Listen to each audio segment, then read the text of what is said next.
The first thing with Jesus is, here he is, he's present. But he doesn't say, oh, great, I'm going to get this Samaritan woman here, I'm going to tolerate that. No, instead, he engages her. He was willing to go, if you're physically, we got this huddle here. One of the needs for radical identification is you're going to have to break out of your holy huddle.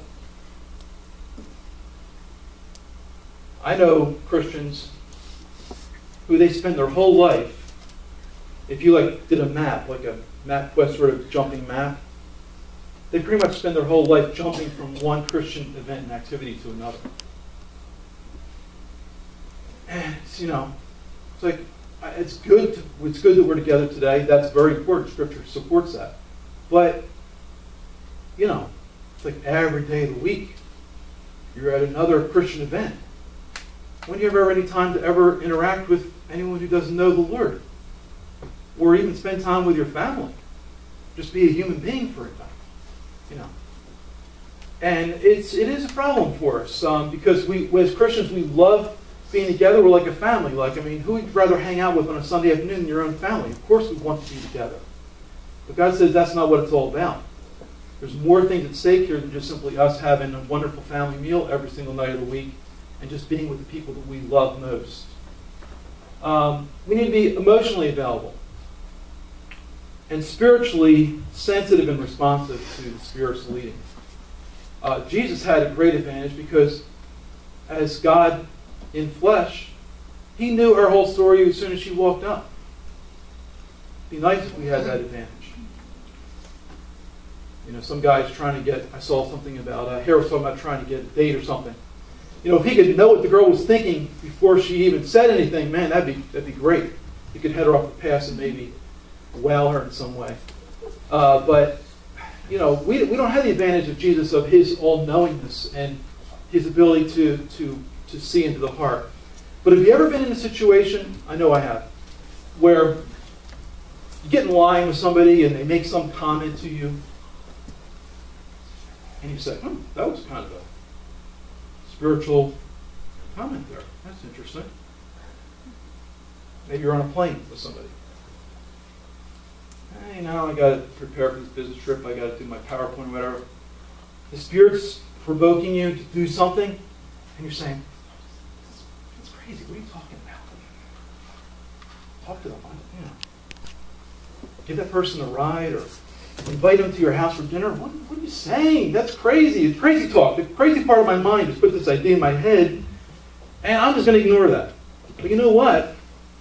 There's been times in my life where I've done things like that, and then I'm saying, yeah, why don't you come back to my house, And maybe that could get you in trouble with the wife, of course, or other people might be saying, what are you doing with this person?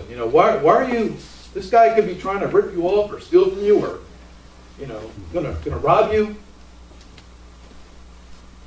Well, what was the Spirit's leading? And I've seen times where I've quenched God's Spirit in my life, and there's times where I've been open and available to God's leading. And Jesus knows it all, and he can prompt us with his Spirit, can he not?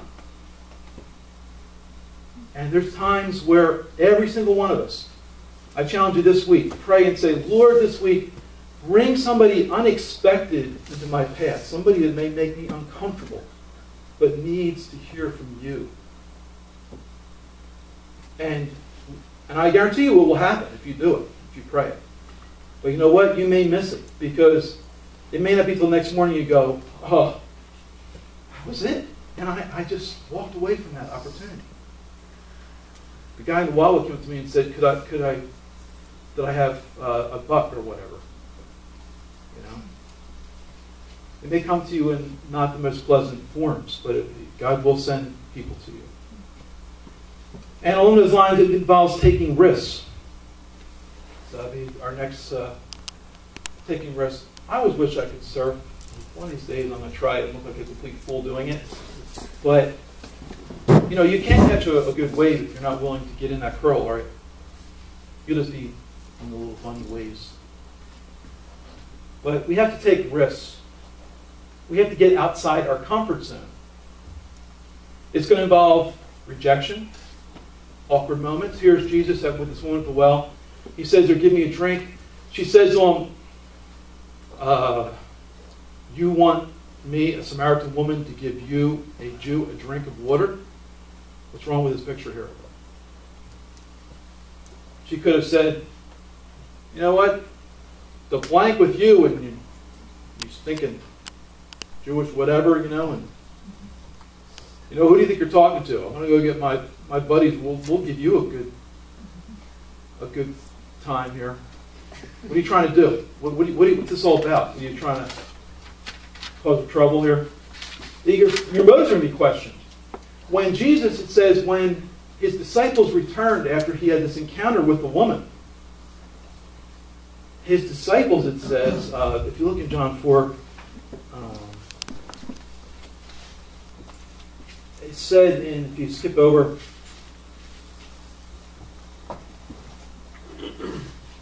meanwhile the disciples, verse 31, were urging him, saying, Rabbi, eat. Because it said earlier, it said at this point the disciples came and they were amazed that he had been speaking with a woman, let alone a Samaritan woman. Yet no one said, what do you seek? Or why do you speak with her?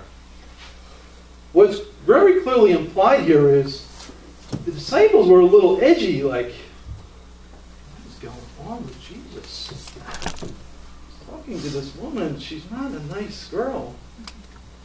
And, he's by himself here. That's not a good look for him. It's kind of, I don't know. I don't know what's going on with him today. I think he might be faint from not eating. Let's give him some food. Let's get him distracted. There are going to be people who are going to question your motives when you attempt to engage your culture and engage not just your culture, but actual people who maybe don't see the world the way you do, whose lifestyle is different from yours. And there could be some pretty awkward moments there. There could be physical danger. She went back and get a bunch of men to come. What's interesting in the story is that all the men of the town knew her. But it doesn't say any of the women came, but it's like all the men came and check out this guy. He told me everything I ever did. And so there's physical danger. Maybe they're going to come back and be like, what are you doing talking to our woman here, causing trouble? We don't really know what her story was. We tend to think of her like in a modern sense, like she was a loose woman. Well, back then, even in today's culture, sex slaves is not a joke or a term or a phrase. It's real. It's happening in our own country. I have a friend who's very involved in New York City in ministry in that. And the sex trade is alive and well even today in America. So back then, what were her options? Why was she in this state where she was this loose woman? What was going on? Was she a prostitute? Was she somebody's slave? Had she been abandoned by her family? We don't know this story, but we know that she had a sense of guilt for her life. But she also had spiritual curiosity that you may not expect out of this woman who is of ill repute, or whatever you could say. But we have to risk going outside of our comfort zone. But notice here that, in Jesus' life, many of the people who criticized him, really all the people who criticized him for encounters like this, were the publicans and sinners saying, that Jesus guy, man, he's kind of crazy. I don't know what he's all about. I don't think he's a very good religious leader. Was it coming from them? Who was criticizing Jesus for these type of interactions? Because he had many of them. Well, in this case, the disciples are kind of like, oh, what are you doing there? But there were other times where the leaders of Israel, the Pharisees, they were criticizing him, saying he's a friend of publicans and sinners, tax collectors, calling him a drunkard, party animal, because that's who he was hanging out with. And what I found is, if you're going to get out there and you're going to go outside the Christian Country Club and outside the Holy Huddle and try to reach people where they are. Probably the biggest criticism you're going to get is from other believers. That's the biggest trouble you're always going to run across. Sorry to say. But you also will have people questioning your motives. And also you run the risk, of course, of failure. The most important question here is, okay, so you want me to go out and engage people that maybe aren't like me. What's the end result here? What's my goal? How do I make this happen in a proper way? The question we have in engaging culture is, we do risk at times, the danger is that we become like people we're trying to help, and we lose our unique difference and our own testimony. Now, there are lots of Christians who will tell you, even if you haven't done that you're doing that just because you're willing to go outside their boundaries. But we do have to think about, okay, how does Jesus engage this woman who maybe was a prostitute and do it in a way that's appropriate and not immoral? It takes, the next step would be true love. True love, as the movie says. True love. This guy here, Scott Harrison, is a guy who is showing true love and radical identification. He has a ministry, a nonprofit called charitywater.org. I encourage you to check that out. He lived a life, he was in a band in New York City.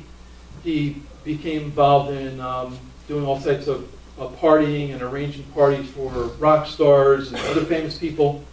And he had a Christian upbringing, but he fell completely away from the Lord.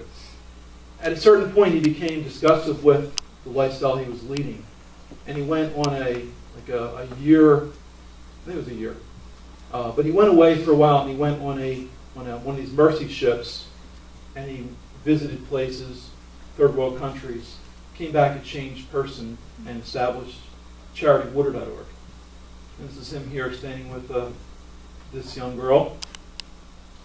And his goal is very simple, to provide clean water for third world countries where people are dying literally just dirty water.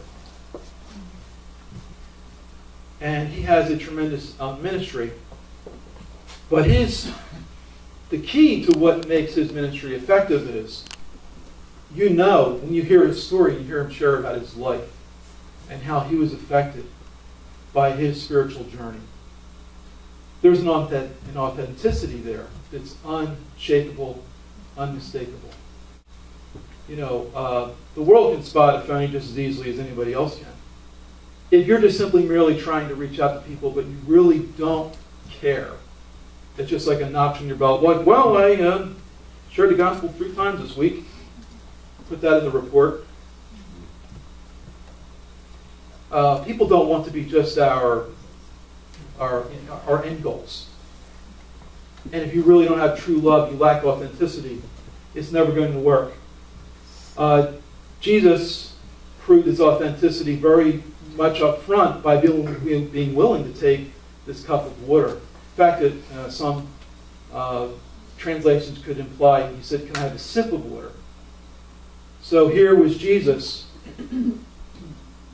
We see in the story that he very much was straightforward with this woman. In fact, he pointed out to her, he said to her, he talked to her about, I can give you a water, living water, that you drink of that, you'll never thirst again.